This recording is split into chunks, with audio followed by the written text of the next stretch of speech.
ஓம் நமச்சிவாய. திருச்சிற்றம்பலம். சிவாய நமக, சிவசிவாய நமக. இனி நீ மகிழ்ச்சி பாதையில் செல்ல இருக்கிறாய். உன்னுடைய கர்மாக்கள் எல்லாமே முடிந்துவிட்டது. நான் உனக்கு ஒளி ஏற்றிவிட்டேன். உன்னுடைய வாழ்வில் நான் தீபங்களை ஏற்றிவிட்டேன். உன் வாழ்க்கை வண்ணமயமாக ஒளிமயமாகவே இருக்கப் போகிறது. எல்லாவற்றிற்குமே உன்னை நான் தயார்படுத்திவிட்டேன். வெற்றியை பெறுவதற்கும் நீ தயாராக இரு. ஏனென்றால் கடைசி நிமிடத்தில் கூட அதிசயம் நடக்கலாம் என்று சொல்லியிருந்தேன் அல்லவா? அது இப்போது நடந்துவிட்டது. இறுதி வெற்றி உனக்குத்தான். நான் இப்போது கூறியிருப்பதை கொஞ்சமாக கேள். சற்று நேரம் ஒதுக்கி எனக்காக நேரம் ஒதுக்கி இவை கேள். நீ செல்லும் இடமெல்லாம் இந்த அப்பாவின் துணை நிச்சயமாகவே இருக்கும். உனக்கு நீ நினைத்த மாதிரியே, நீ எதிர்பார்த்த மாதிரியே அது உன்னை வந்து சேரப்போகிறது. இனி நீ நினைத்த வாழ்க்கை உனக்கு கிடைக்கும். என் வாக்கு என்றுமே பொய்யாகாது. உறவுகள் எல்லாமே உன்னை பாராட்டப் போகின்றனர். உறவுகள் எல்லாமே உன்னை வாய்ப்பிழந்து பார்க்கப் போகிறார்கள். இவரா இப்படி என்று அண்ணாந்து பார்க்க போகிறார்கள். எல்லோருமே உன்னை பாராட்டப் போகிறார்கள். ஆனால் நீ கொஞ்சம் பொறுமையாக இருக்க வேண்டும். எனது பெருமை பற்றி நானே உனக்கு சொல்லக்கூடாது. நீ கொஞ்சம் பொறுமையாக இரு. நான் எனது அதிசயத்தை நிகழ்த்துவதற்கு தயாராகிவிட்டேன். எப்போது என் கரம் பற்றினாயோ அப்போதே உன்னுடைய கர்மாக்கள் எல்லாவற்றையுமே முடித்து விட்டேன். கடவுள் உனக்கு கஷ்டங்கள் தரும்போது கலங்கக்கூடாது இல்லையா? அவர் உனக்கு கஷ்டங்கள் தருவது எதற்காக? உன்னை சோதிக்க அல்ல. உன்னை சுற்றி எத்தனை போலி உறவுகள் உள்ளன என்று உனக்கு உணர்த்துவதற்காகத்தான் நான் இதை கொடுத்தேன். அதை நீ முதலில் புரிந்து கொள்.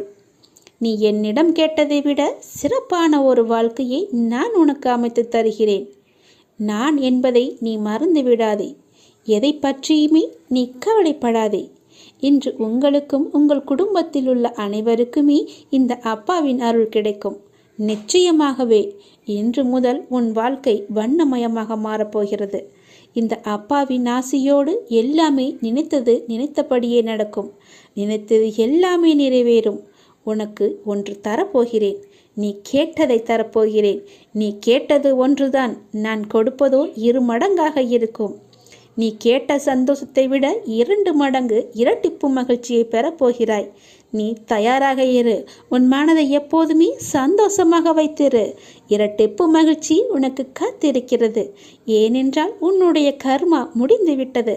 அதனால்தான் உனக்கு மகிழ்ச்சியான செய்தியை கூறுவதற்காகத்தான் நான் வந்திருக்கிறேன். இரட்டிப்பு மகிழ்ச்சி உனக்காக காத்திருக்கிறது. வரவேற்க தயாராக இரு. வருவது வரட்டும், விட்டு விடாதே. என்னையே நீ உறுதியாக பற்றி கொண்டு எப்போதுமே நிதானத்துடனும் சகா காலமும் என்னுடன் ஒன்றியும் இரு. எப்போதுமே உன் அப்பாவின் துணை எப்போதுமே உனக்கு இருக்கும். நீ இழந்ததை நினைத்து வருந்தினால் நீ இருப்பதையும் இழந்து விடுவாய். நீ இருப்பதை நினைத்து மகிழ்ச்சியாக இரு. நீ எவ்வளவு இழந்தாயோ, எத்தனை இழந்தாயோ அத்தனையுமே நான் உன்னை வந்தடையும்படி நான் செய்கிறேன். இழந்ததையும் நீ சீக்கிரமாகவே அடைந்து விடுவாய். உன் மனதில் நீ மகிழ்ச்சியாக இருந்தால் மட்டுமே. நான் சொல்வது புரிகிறதா? இழந்ததையே நினைத்து நீ வருந்து கொண்டிருக்காதே. இருப்பதையும் நீ இழந்து விடுவாய். அப்புறம் உனக்கு என்று ஒன்றுமில்லாமல் போய்விடும். உன்னிடம் எவ்வளவு இருக்கிறதோ உனக்கு மன திருப்தியாக வைத்துக்கொள். உன் மனதை எப்போதும் திருப்தியுடனும் மகிழ்வுடனும் வைத்துக்கொள். நீ இழந்தது எவ்வளவாக இருக்கட்டும், அனைத்தையுமே நான் அடைய வைப்பேன். கவலையின்றி இரு. போய்விட்டதே என்று மனம் பதறாதே. எதை உன்னால் ஏற்றுக்கொள்ள முடியவில்லையோ அதை நீ மாற்றிக்கொள்ள பழகிக்கொள். எதை உன்னால் மாற்றிக்கொள்ள முடியவில்லையோ அதை நீ ஏற்றுக்கொள். இதுதான் வாழ்க்கை. உங்கள் எல்லா வழிகளையுமே நான் தூக்கி எறிந்து விடுவேன். என்னை நம்பினால் மட்டுமே, விசுவாசமும் பொறுமையும் வைத்தால் மட்டுமே. உங்களுக்கான நல்ல நாள் வந்து கொண்டே இருக்கிறது. நீ என்னிடம் எதிர்பார்த்து வந்த விஷயம் நிச்சயமாகவே கைகூடி வரப்போகிறது. நீ எதற்காக என்னை தேடி வந்தாயோ அதை நான் உனக்கு கொடுக்கப் போகிறேன். நிராகரிப்புகளை எல்லாம் கண்டு நீ நெஞ்சு உடையாதே. உன்னை யாராவது தூக்கி எறிகிறார்கள் என்றால் இறைவன் உன்னை மேலே தூக்கி விடுகிறான் என்ற அர்த்தம். நீ எங்கேயோ எப்போதோ இந்த வார்த்தையை நீ கேட்டிருப்பாய், பார்த்திருப்பாய். ஆம், உன்னுடைய கஷ்ட காலத்தில் இறைவன் உன் கூடவே இல்லை என்று நம்பாதே. எப்போதுமே என் அப்பா என் கூடவே இருப்பார் என்று நம்பு. உன் கஷ்ட காலத்தில்தான் எப்போதும் உன்னுடன் நான் நெருக்கமாகிறேன். நிச்சயம் உன்னை கைவிட மாட்டேன். நான் இல்லை என்று நம்பாதே, நான் உன்னுடன் இருக்கிறேன் என்று நம்பு. அப்பொழுதுதான் என்னுடைய முழுமையான ஆசியையும் உனக்கு தர முடியும். கவலைப்படாதே, உன்னுடனேயே நான் இருக்கிறேன். எவ்வளவு கஷ்டங்களை நீ அனுபவித்திருப்பாய். எவ்வளவு கஷ்டங்களை இப்போது நீ அனுபவித்தாலும் அந்த அளவுக்கு உன்னுடைய எதிர்காலம் சந்தோஷமாகவே அமையும். சந்தோஷமாக நான் அமைத்து தருகிறேன். அதில் எந்த ஒரு சிறு குறையுமே இருக்காது. சிறு குறை ஏற்படும்படி நான் உனக்கு தரமாட்டேன். அதில் எந்த தப்பும் இருக்காது, தவறும் இருக்காது. என்னை நம்பு, என் வார்த்தையை நம்பு. நான் சொல்வது போல செய். என்னுடைய பேச்சை கேட்டு நடந்து கொண்டால் உனக்கு எல்லாமே நல்லதாகவே நடக்கும். உன் அப்பாவின் பிள்ளைதான் சொல்கிறேன். இது நாடகம் நிறைந்த நரிகள் வாழும் உலகம். இது நல்லவர் யார், கெட்டவர் யார் என நிதானமாக யோசித்து செயல்பட வேண்டிய காலம் இது. ஏனென்றால் இது கலிகாலமாகிவிட்டது. நான் உன்னோடு இருக்கிறேன். நீ பயப்படாமல் இரு. நீ பலம் கொண்டு திடமான மனதோடு இரு. உன்னை ஒரு பொதுமே அப்பா கைவிட மாட்டேன். புண்ணியங்கள் அனைத்திற்குமே தலையாயது எது தெரியுமா? நன்றி பாராட்டுவதுதான். பாவங்கள் அனைத்திற்குமே தலையாயது நன்றியை மறப்பதுதான். செய்த நன்றியை மறப்பதுதான் பெரிய பாவம். தக்க சமயத்தில் செய்த உதவிக்கு நன்றியை கொன்றவனுக்கு ஒரு பிரயோஜனமும் இல்லை, ஒரு சித்தமும் இல்லை. நம்மை பெற்று வளர்த்த அன்னையும் பிதாவும் முன்னறி தெய்வம், கண்கண்ட தெய்வம். அவர்களுக்கு செய்யும் பணிவிடைகளே நீ செலுத்த வேண்டிய முதன்மையான நன்றி கடன். ஏனெனில் அதன் நன்மை என்பது கடலை விட பெரியது. தள்ளாத காலத்திலாவது நீ அவர்களின் மனம் மகிழும்படி நடந்து கொள். நீ என்னதான் தான தர்மம் செய்து வந்தாலும் அவர்களை நல்லபடியாக வைத்து கொள்ளாவிட்டால் நீ எதிலுமே வெற்றி பெற முடியாது. உன் உண்மை அன்பிற்கு கட்டுண்டவர்களை தவிர வேறு எவரின் அசட்டு பேச்சுகளுக்கும் நீ உன் மனதில் இடம் கொடுத்து விடாதே. எந்த சூழ்நிலையிலும் உனக்கு தக்க சமயத்தில் உதவி புரிந்தவர்களை உதாசீனப்படுத்தாதே. உதவி செய்தவர்களுக்கு நன்றி பாராட்டுவதுதான் மிகப்பெரிய புண்ணியம். உனக்கு பின்னால் இருப்பது யார் என்று தெரிந்து கொள். உனக்கு பின்னால் இருப்பது நான் தான். உன்னை நான் கைவிடவே மாட்டேன். எல்லாமே சரியாகிவிடும். எதற்குமே நீ அஞ்சாதே. உன்னோடும் உன் குடும்பத்தோடும் நான் உன் அப்பா இருக்கிறேன். எதற்குமே கலங்காதே. உன்னை நான் அல்லவா எப்போதுமே பார்த்து கொண்டிருக்கிறேன். அதனால் என்றுமே உனக்கு நன்மையை மட்டும்தான் தெரிவேன். நன்மை மட்டும்தான் உன் கண்ணுக்கு புலப்படியும் நான் செய்வேன். உன்னுடைய பாரங்களை எல்லாமே எனது பாதத்தில் நீ சமர்ப்பித்து விட்டாய். நீ எதற்காகவும் இனிமேல் கலங்கக்கூடாது. எப்போது உனது பாரங்களை எனது காலடியில் நீ விட்டாயோ அந்த நொடி முதலே உன்னுடைய கர்ம வினைகளை அகற்றி உனக்கு நல்லது நடக்க நான் ஆயத்தமாகிவிட்டேன். இப்பொழுது என்னுடைய தவக்காலம் முடிந்தது. உனக்கு நல்லதை நடக்க செய்யப் போகிறேன். இப்போது உனக்கு நல்லது நடக்குவதற்காக நான் கண்கொண்டு திறந்து பார்த்திருக்கிறேன் உன்னை. என்னுடைய தவக்காலமே உனக்காக மட்டும்தான். எல்லாமே உனக்கு கைகூடி வரப்போகிறது. நீ துயரத்திலிருந்து நிச்சயமாகவே விடுபட போகிறாய். பல ஆனந்தத்தை நான் உனக்கு அள்ளித்தரப்போகிறேன். காத்திரு. நல்ல எண்ணங்களுடனும் பிரார்த்தனைகளுடனும் உங்கள் நாட்களை நீங்கள் தொடங்குங்கள். நல்லது மட்டுமே நடக்கும் உங்களுக்கு. கற்றுக்கொண்டே இருப்பவர்கள் தோற்று போவதில்லை. கற்பித்து கொண்டே இருப்பவர்கள் சோர்ந்து போவதில்லை. விதையில் நல்லது எதுவென யாருக்கும் தெரியாது. விளையும் போது நல்ல உரங்கள் தான் நல்ல விளைச்சலை நமக்கு தருகிறது. வளரும்போது நல்ல பாடத்தை கற்றால் வெற்றி நிச்சயம். தனக்கு என்ன தெரியும் என்பதை விட குழந்தைகளுக்கு என்ன தெரியும் என்பதை கூறுவதிலே மகிழ்ச்சி கொள்கின்றனர் நம்முடைய அம்மாக்கள். தனக்கு பிடித்ததை விட குழந்தைகளுக்கு என்ன பிடிக்கும் என யோசித்து வாங்குவதிலேயே மகிழ்ச்சி கொள்கின்றனர் தந்தைகள். நம்முடைய அப்பாவும் அம்மாவும் யார்? நம்முடைய சாயப்பா தானே. நமக்கு தந்தையாகவும் இருக்கிறார், நமக்கு தாயாகவும் இருக்கிறார். நீங்கள் எதில் சிறந்தவராக இருக்கிறீர்களோ அதை எண்ணி எண்ணி அவர் மகிழ்ச்சி அடைகிறார். எல்லோரிடமும் போய் சொல்லி உங்களை அவர் பிரபலப்படுத்துகிறார். பிள்ளைகளின் தகப்பனாக தனக்கு பிடித்ததை விட குழந்தைகளுக்கு என்ன பிடிக்கும் என யோசித்து வாங்கி உங்களை அவர் மகிழ்ச்சியில் ஆட்கொள்ள வைக்கிறார். பாபா எப்போதும் உங்களுக்கு நல்ல ஒரு பெற்றோராகவே இருந்து கொண்டிருப்பார். அன்பின் வடிவம் பல கோணத்தில் வரலாம். ஆனால் உண்மையான அன்பு உருவத்தில் மட்டுமே உருவாகுவதில்லை, உங்களுடைய உள்ளத்தாலும் உருவாகுகிறது. அப்பா உங்கள் மீது எப்போதுமே அன்பு கொண்டவராக இருக்கிறார். உங்களுக்கு அனைத்து சோதனைகளும் உன் மன வேதனைகளும் இன்றுடன் உன்னை விட்டு மறைய போகிறது. உன் எதிர்கால வாழ்க்கை நீ எதிர்பார்ப்பது போல அமைய போகிறது. அப்பா உங்களுக்கு எதிர்கால வாழ்க்கையை சிறப்பாக அமைத்து தருகிறேன், சிறப்பாக அமைத்திருக்கிறேன். அதில் நீ சென்று வாழப்போகிறாய். சூழ்நிலைக்கு ஏற்ப வாழ்க்கையை அமைத்து கொள்வதுதான் வெற்றிகரமான வாழ்க்கையின் பூரண ரகசியம். இந்த உண்மையை உணர்ந்தவர்கள் வாழ்வில் நிச்சயமாகவே வெற்றி பெறுவார்கள். உனக்கு வரும் பிரச்சனைகள், கஷ்டங்கள் எல்லாவற்றையுமே தூரத்தில் என்று தசித்து பழகு. அதை நீ கிட்ட வர வைக்காதே. கிட்ட வர வைத்தால் உனக்கு தான் கெடுதல். தள்ளி நின்று பார்க்க நீ பழகிக்கொள். தள்ளி நின்று பார்க்கும்போது அது உனக்கு மிக சாதாரணமாக தெரியும், மிக சிறியதாக தெரியும். கிட்டே வரும்போதுதான் அது உனக்கு பெரிய பூதாகரமாக இருக்கும். அதற்கான தீர்வு காண்பதும் மிக கடினமாகிவிடும். அதனால் எல்லாவற்றையுமே தூர இருந்தே பார்க்க பழகிக்கொள். அப்போதுதான் அது உனக்கு எளிதாக தெரியும். நான் மகிழ்ச்சி அடைய என்ன இருக்கிறது என்று கேட்காதே. உனக்கு எல்லாமே மகிழ்ச்சியான சூழலாக இனி ஒவ்வொன்றாக அமையப் போகிறது. இனி எல்லாமே நல்லதாகவே நடக்கப் போகிறது. பல வெற்றிகள் உனக்காக காத்து கொண்டிருக்கின்றன. நீ எதிர்பார்த்தது நிச்சயமாகவே நடைபெற நான் உன்னை ஆசீர்வதிக்கிறேன். நீ நன்றாகவே இருப்பாய். அப்பாவின் செயல்களை அறிவது கடினம்.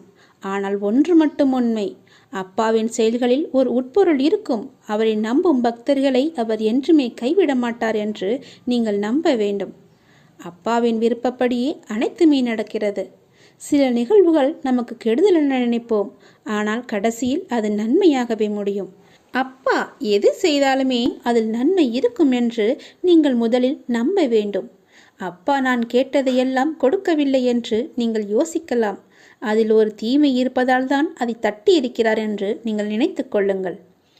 புண்ணியங்கள் அனைத்துக்கும் தலையாயது நன்றி பாராட்டுவது என்று ஏற்கனவே நான் சொல்லியிருக்கிறேன்.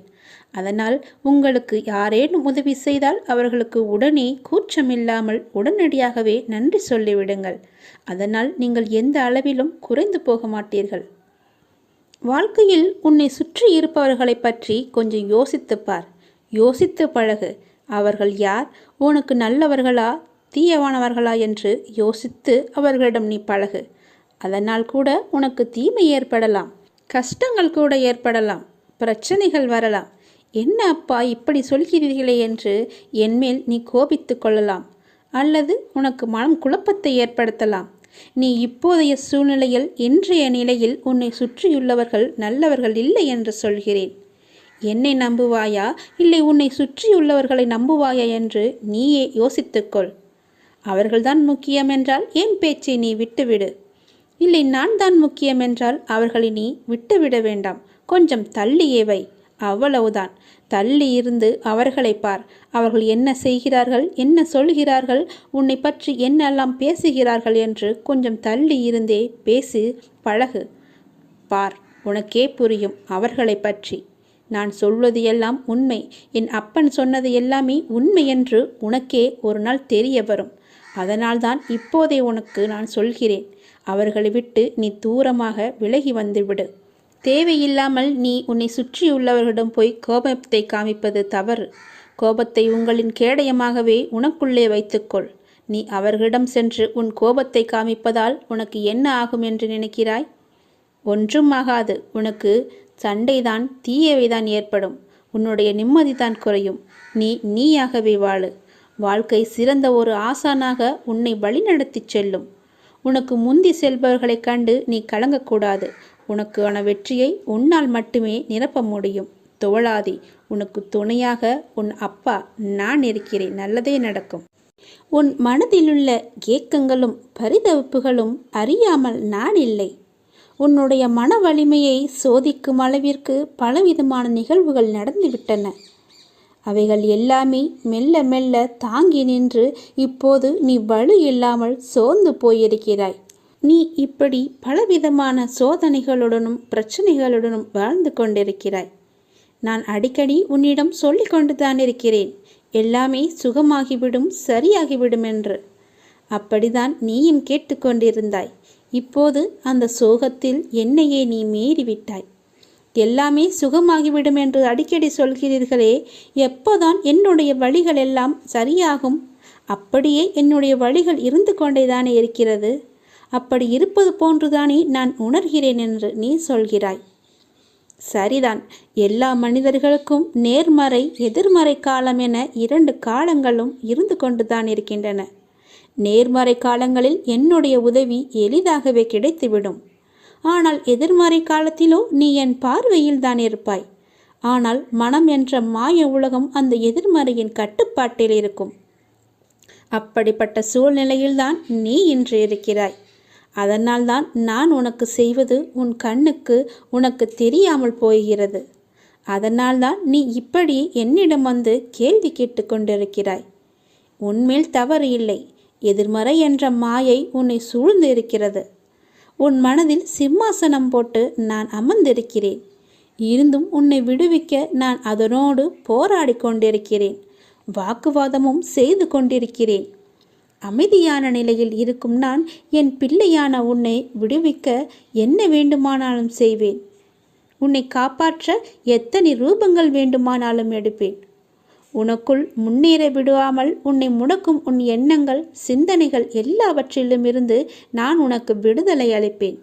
உன் மனதிற்குள் இருந்து உன்னை காயப்படுத்தியதற்கே இந்த நிலைமை என்றால், உன்னை வெளியில் காயப்படுத்துபவர்களை நான் சும்மா விடுவேனா? அவர்களை நான் பார்த்து கொள்கிறேன்.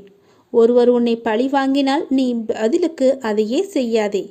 இது சிறிய பெரிய விஷயங்கள் என அனைத்திற்குமே நான் சொல்கிறேன். அவர்கள் போல் நடந்தால் உனக்கும் அவர்களுக்கும் வேறுபாடே கிடையாது. அதனால் நான் சொல்வது போல செய். ஒன்றை மட்டும் புரிந்து கொள். பழி வாங்குவதால் எதிரில் உள்ளவர்கள் மட்டும்தான் வீழ்ந்து போவார்கள் என்று இல்லை. அவர்கள் அக்குணம் படைத்தவர்கள்தான். அதனால் நீயோ அப்படி இல்லை. உன் பண்புகள் வேறு. நீயும் பழிவாங்க நினைத்தால் நீ அவர்களின் வடிவங்களில் ஒன்றாக மாறிவிடுவாய்.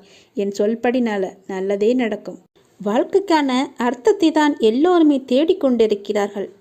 ஆனால் எப்படி வாழ்வதற்கான அர்த்தங்களை யாருமே தேடுவதில்லை. அதை தேடியிருந்தால் வாழ்க்கையை நிம்மதியாக வாழ்ந்திருக்கலாம். ஏன் அவ்வாறு செய்ய மறுக்கிறார்கள் என்று தெரியவில்லை. எத்தனையோ முறை சொல்லியாய்விட்டது.